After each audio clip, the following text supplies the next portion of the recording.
Hello, my lovelies! This is Jenny from Jenny's Fun Facts. We just want to take a moment to thank you so much, Pete Eats Meal Preps, for sponsoring our episodes. New menu out every Friday, ordered by Sunday, delivered fresh by Tuesday, and guess what? They deliver to all Montreal surrounding areas as well. Healthy, fresh, and delivered to your door for free. Add them and our podcast on Instagram at p.eats_P as in Peter, R-E-P as in Peter, S. Thanks, Pete Eats Meal Preps.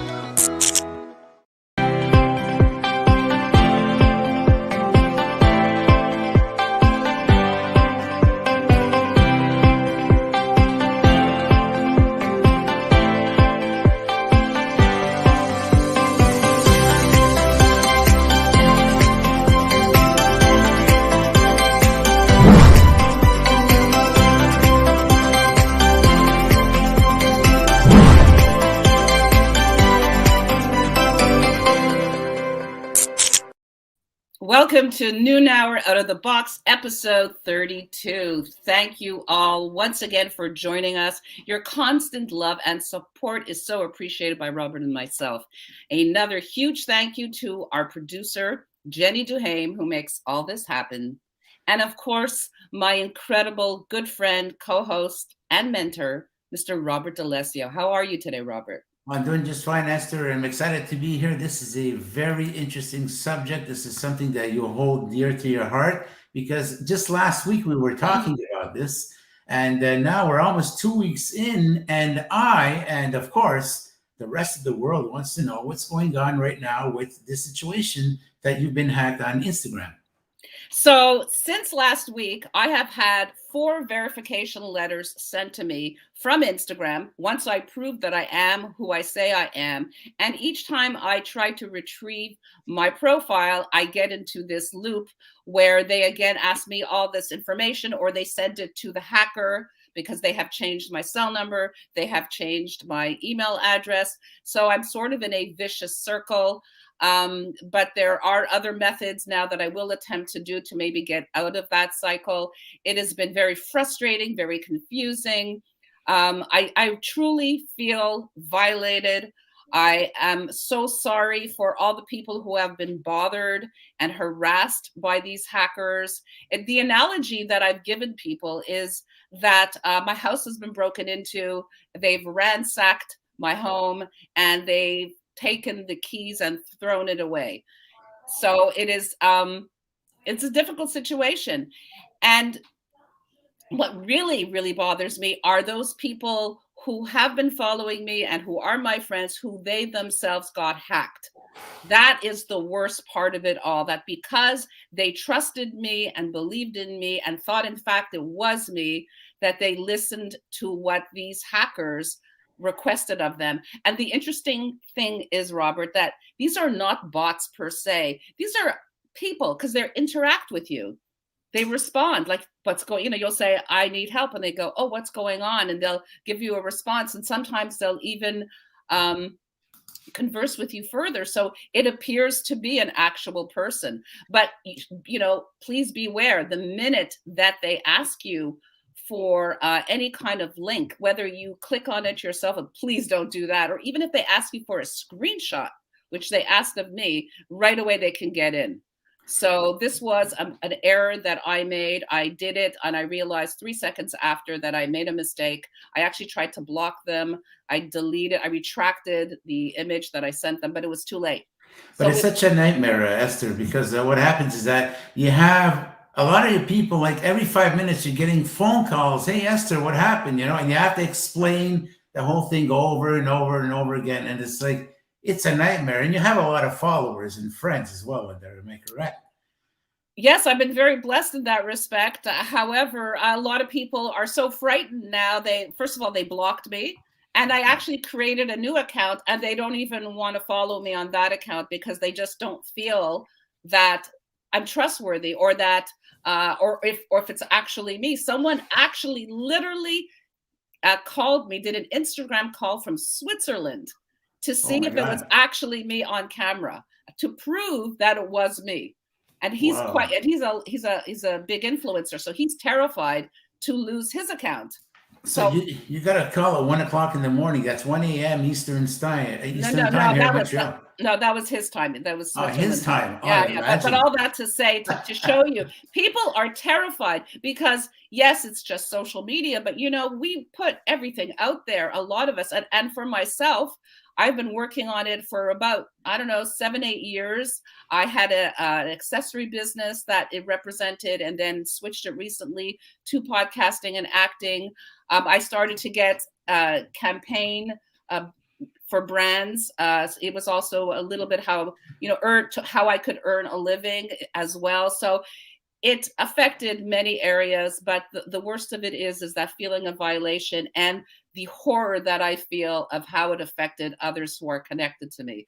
And it only takes them 10 minutes, Robert, 10 minutes to take it all from you. Yeah. Well, the great news is that we have a special guest on our show, and he is a specialist with accounts being hacking on social media and all that. We can't wait to bring him on, folks. It's going to be really, really beneficial to you all. If you have been hacked, or if you're getting some dubious messages and all that, stick around because we have an expert in the field. But before we go to him, we have a slideshow presentation for you that we usually have here on the show. And Esther, would you like to open up the slideshow? Absolutely, Robert. So, as I said earlier, your Instagram account has been hacked. Now what? This is particularly scary for a business or content creator that relies on social media for its marketing efforts and earns traffic and income from Instagram. Unfortunately, hackers can get into your Instagram account in less than 10 minutes if it is not secured properly. Wow, that's a total nightmare. Wow, 10 minutes, that's not much time. It's unreal. A hacker will commonly do this in one of three ways. Well, first of all, he's going to be getting a hold of your login information. He's going to do some phishing. In short, hackers will send you convincing email that has a link to a fake Instagram login page. And thirdly, they're going to be using a third-party app or apps. So some of the actions you can take when your Instagram actually has been hacked. So you can use Instagram account recovery, which is where they say somebody has come into your account from such and such location. If it's not you, click here. Report the account hacking to Instagram. Yes, you can do that. And check your login activity. That's something that none of us really think of. Well, there's measures to avoid future hackings. And one of them is to turn on a two-factor authentication. You want to confirm your phone number and email address in the account settings that they are correct. Change your password for Instagram and your email. Pay attention to notifications from Instagram. And this is from the searchenginejournal.com. So, Robert, I put it out there on Facebook, and this gentleman, Terry Cutler, actually approached me, tried to help me. He's been amazing.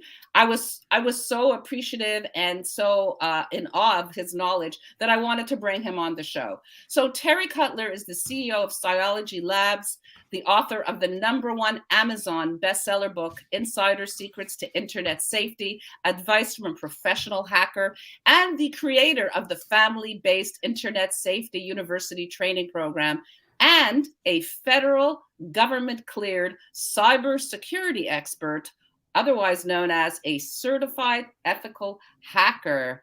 And I'm so excited to have him here. Let's bring him on.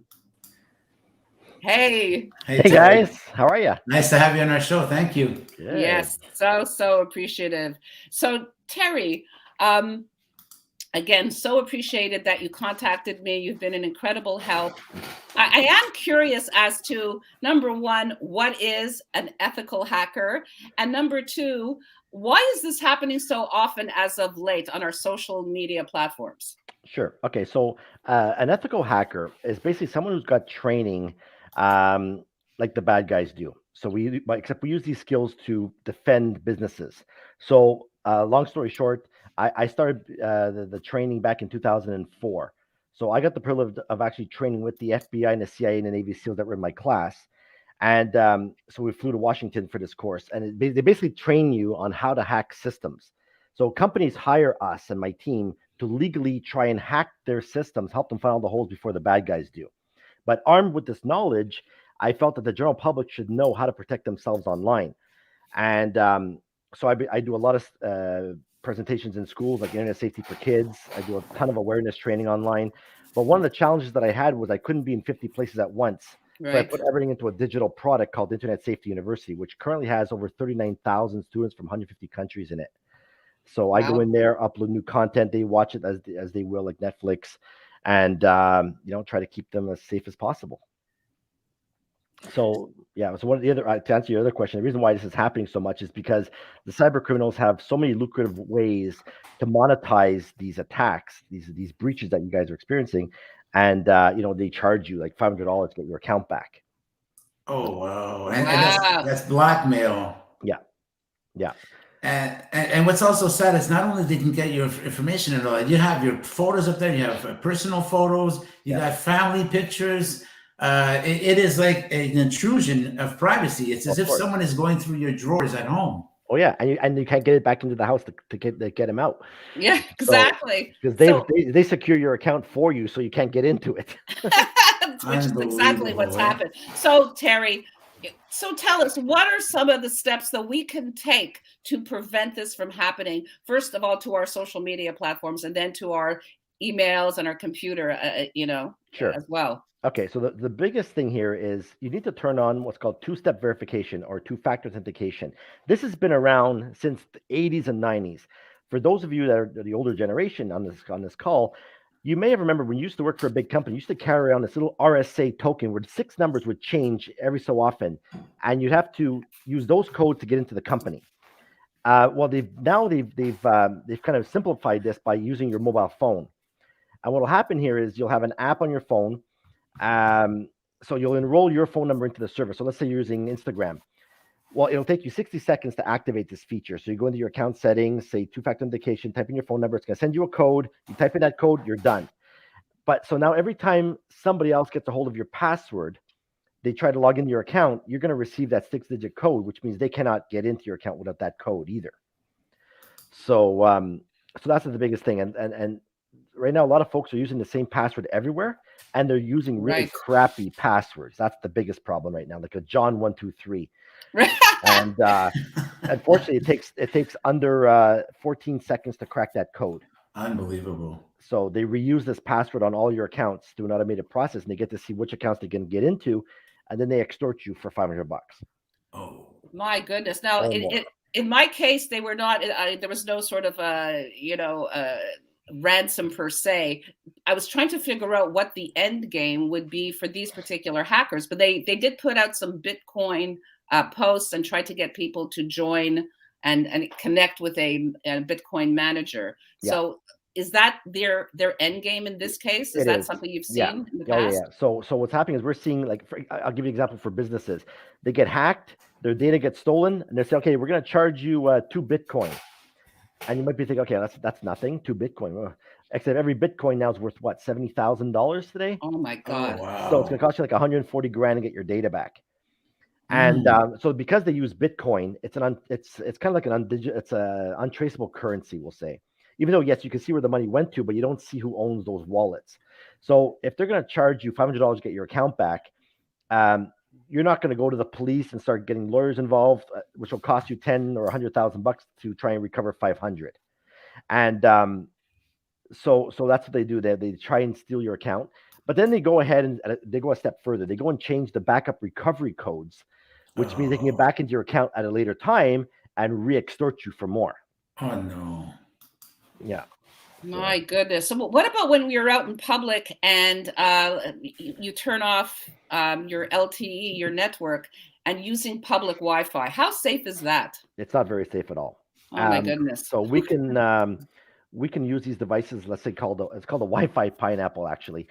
It plugs into our computer, and we can actually simulate another access point. So when you connect to my Terry Cutler free Wi-Fi, I'll actually be able to watch all the traffic that's going through your computer before you connect to the internet, and maybe I'll be able to decipher your passwords. I'll be able to look at what you're doing, maybe redirect you to some other place, and try to steal your sensitive information. But that's obviously that part is all legal because I've had authorization to do it prior. So that's where yes, the public station, public Wi-Fi is very, very, very insecure. So how do you increase your security on Wi-Fi? So you got to make sure you make sure you connect to a Wi-Fi that's going to be secure. Obviously, you want to use what's called a VPN, Right. virtual private network. So it's a software that allows you to hide your tracks while you're connected to these unsecure networks. And or if you want to really be safer, you can turn on your personal hotspot on your phone and surf out through your phone onto the web. Oh, that's smart. Yeah. Okay. Going back to the cases, like another extortion case that just happened just before the holidays. Some scammer was imitating me. He was using my photos, using photos of my kids, and what happened was he scammed a woman out of Portugal for 44,000 sterling pounds, which is like 61,000 Canadian. Oh. And I actually wrote a blog about it. It was called "Are You the Terry Cutler Hitting on Me?" Because it was a romance scam. And so this woman contacted me. She's like, "Are you the Terry Cutler hitting on me?" I'm like, "Not that I know of. What's going on?" And she's like, "Oh shoot, I figured I'm in the middle of a scam, and this is what happened." She showed me all the logs, and yeah.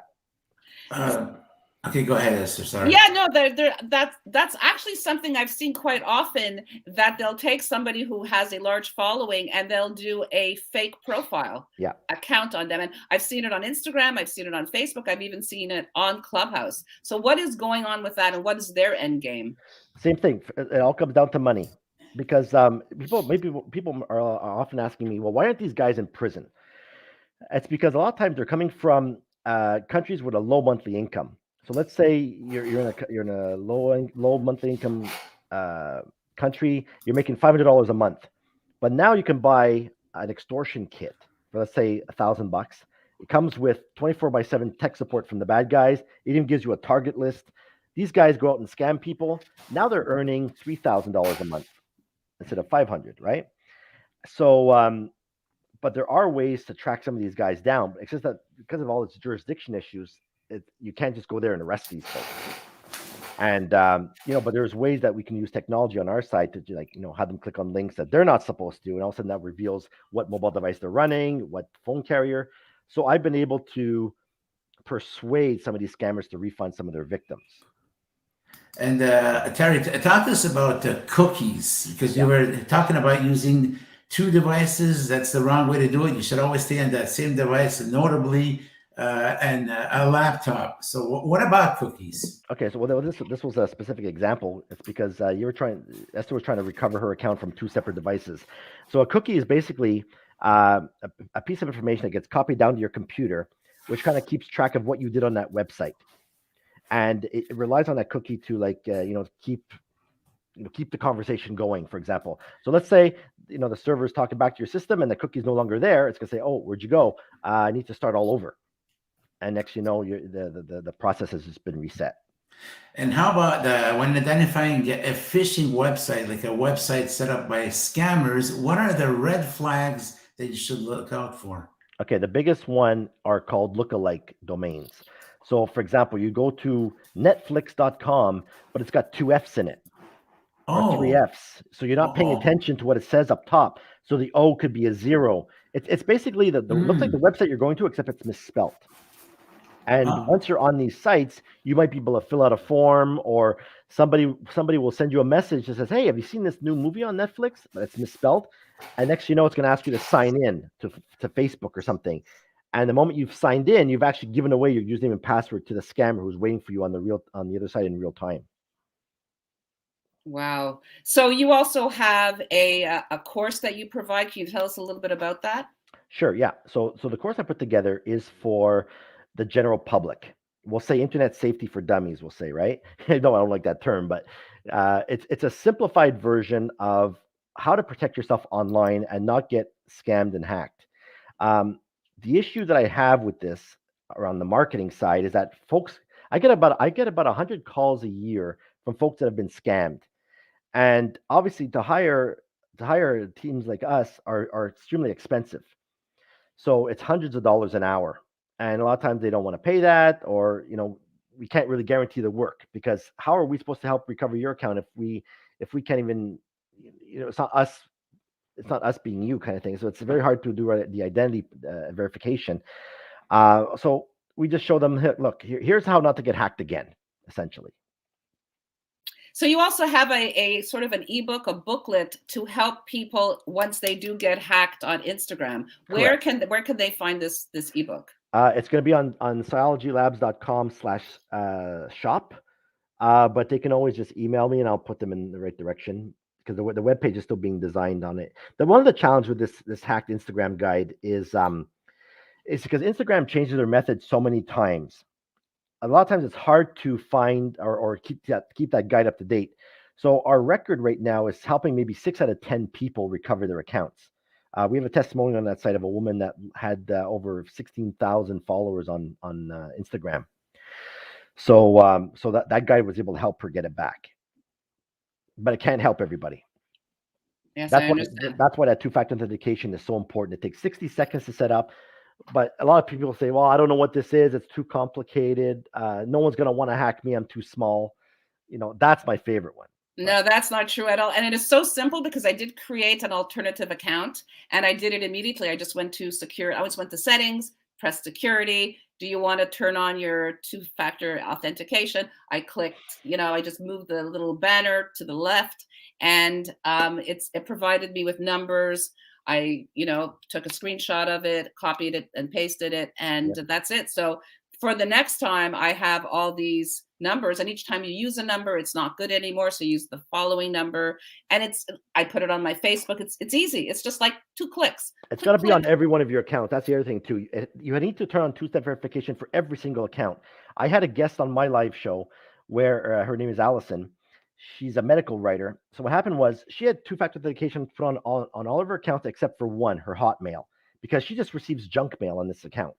But what happened was they got into her account and they were able to see all her security questions and all the answers to it. Then what they did was they logged into her TELUS portal. Oh my God. Then they transferred her phone number from TELUS to Bell. And when they did that, they got access to all of her two-step verification codes, which means they logged into her bank account and drained it. They logged into her PayPal. They logged into Amazon, started buying stuff. And I think it was on eBay as well.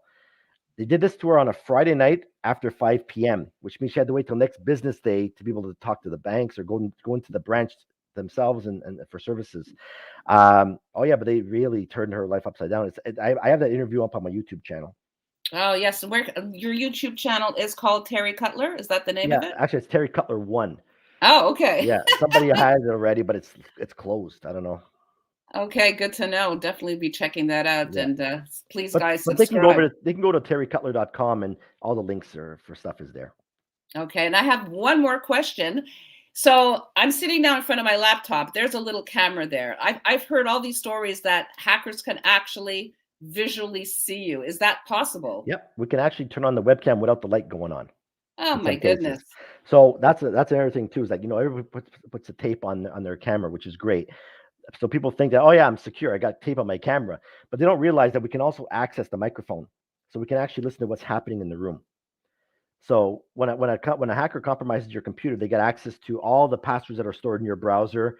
They can turn on software that allows them to get into their computer whenever they want. Yeah, it's a nightmare to get them out if you have no detection systems in place. Yeah, Robert has closed his microphone. It's the microphone who's closed me, actually. Yeah, you've been hacked. Oh no! Stop saying that, Esther. I can't hack that. Yeah, that's right. Little hacking humor here to lighten things up. Yeah. Exactly. So tell us, Terry, are there specific social media platforms that are more vulnerable than others, such as is Facebook more vulnerable, or is it Instagram, or is it TikTok? Are there platforms that are more vulnerable? Not to my knowledge. They're all very secure. What's the problem is it's the humans that are very vulnerable. It's because we don't create enough strong passwords or don't put on the two-step verification to protect our accounts. Maybe I can do a quick example of a strong password. A lot of people create like really cheesy passwords, right? Like John123. But to create an unbreakable password, you want to have between 16 and 25 characters long. Now, I know what you're thinking, right? This guy nuts. I can't get remember password this long. But if you can think of song lyrics or phrases. So, for example, I had a great day at work, 2022, ! Right? It's a very simple phrase. But if you remove the space and capitalize each letter of those words, it'll take about 10 years to crack that code. Wow. But if you replace the O's with a 0 and the A's with that symbol, it'll take 39 centuries to crack.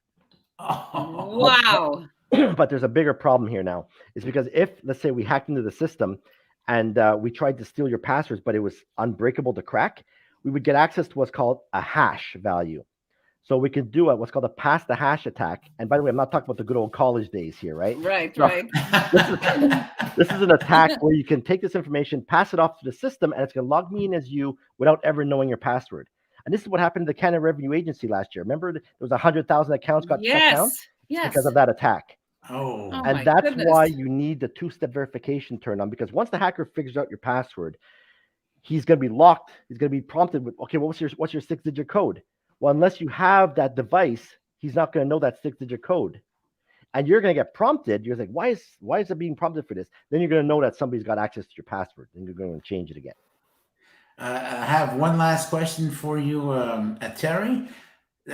For the sake of dissuasion, anyone who gets caught hacking someone's personal account, that they catch him and he is persecuted, what is the penalty for such an offense? It's difficult. Okay, so here's the other challenge. So I used to work for a private investigation firm, right? And let's say we identify who's behind the machine. That's the biggest challenge. How do you know who's really behind the keyboard when this attack is happening? Right. And it's trying to put a face to the crime is where the biggest challenge is. It's because you have to prove without a shadow of a doubt that person was behind the keyboard and launched this attack.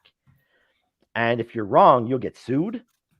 So a lot of times folks don't just, instead of spending all their money on trying to track down who did this, they're going to invest their money on better protecting their systems. So the penalties, though, it could be jail time. It could be a couple of $1,000, And like you were saying, it all depends on under which jurisdictions you're in. You could be like in Hungary, but the penalties down there don't necessarily reflect what the penalties down here would be. Like probably in some countries, it's like a slap in the hand. Well, I'll give you a real example. So one of the folks that I caught, those scammers, they were in Nigeria, and when I revealed them, you better believe that they were sending me apology messages on WhatsApp, like begging me not to report them, because apparently they cut their limbs off over there. Oh my God! My hackers are from Nigeria. Yeah. So there's some severe penalties apparently. Like they don't mess around with that. But the thing is that usually they're part of a gang. So these guys were their little minions. They're like the front guys, Right. So even though some of these guys I've asked them to refund some of the victims, some of these guys didn't even have access to the money to do it. But they actually revealed to me all the names and contacts of their gangs. So it's like, yeah. That's ridiculous. So I'm just curious, if you make your account private, does that make a difference? Well, so here's the problem. So let's say in your case, if you're like a celebrity, we'll say, you can't have your account on private because it's used for business. And unless people know the exact link to it, they're not going to know. So it's a catch-22. You need to be out there to promote your business and be visible, but at the same time, it also makes you very vulnerable. So that's why you need to be really aware of your surroundings. That's what my course is about. It's how to know if you're a potential target of a victim or a target of a cyber criminal, how to know how to lock down your computer, how to check if your computer's already been hacked. And I also go through how to lock down all of your social media accounts. Wow. And that's free, by the way, at terrycutlercourse.com. Oh, I'm signing up. You've got to sign up too, Robert. We need to protect ourselves. We need to sign up. Hey, Terry, thank you so much for coming on our show. Thank you so much, Esther. Thank you, Jenny, for producing our show. A reminder to the audience, you can also catch Noon Hour Out of the Box every Saturday on the Access Radio internet network. And you can log into accessradio.ca every Saturday between noon and 3. It's the extended version of Noon Hour Out of the Box. Thank you, everybody, for tuning in. And we'll see you next week with another amazing subject. Have a great week, everybody. Thanks for having me. For now, our pleasure.